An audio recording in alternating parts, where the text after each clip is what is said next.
Hello mini vlog! At papasok na ako sa work. At hinatid na nga ako sa aming kanto. 7:30 pa lang pero sobrang init na. Loko, nakapayag na agad. Tapos naka blazer pa. O diba? Sobrang init. At hindi ko na nga na-videohan kung anong ginagawa ko sa work dahil sobrang dami ng ginagawa at ako nga ay pauwi na dito sa clip na to.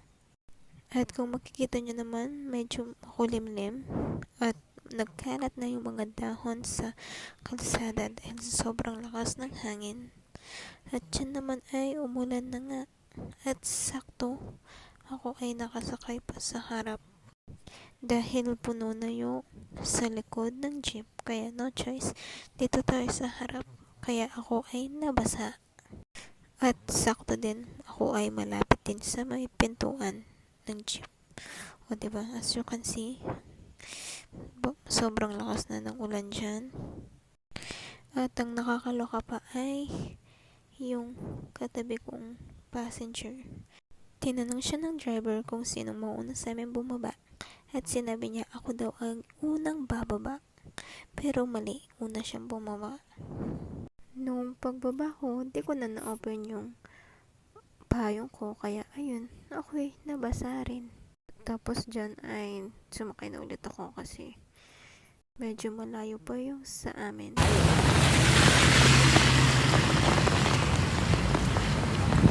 That's so shit!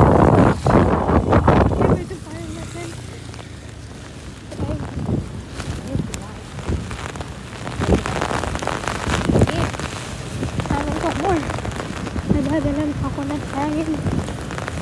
Shit. Oh, it's freaking hot. Oh, shit.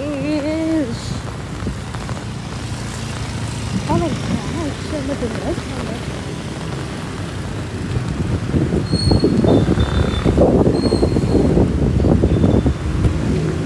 Layo. Putik. Nasa kanto na nga ako at hintay na lang ako ng truck. And finally, ayun, nakasakay na din. Sobrang lakas ng ulan, no, diba?